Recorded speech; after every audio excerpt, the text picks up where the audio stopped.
Današnja ceremonija obeležavanja početka radova na deonici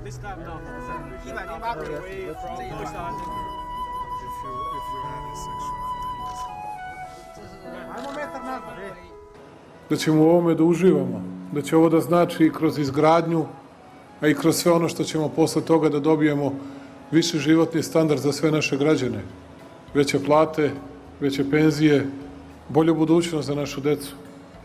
Mindkét ország a kölcsönös tiszteletre alapuló pragmatikus együttműködést folytat Kínával, és mindkét ország sokat is profitál ebből.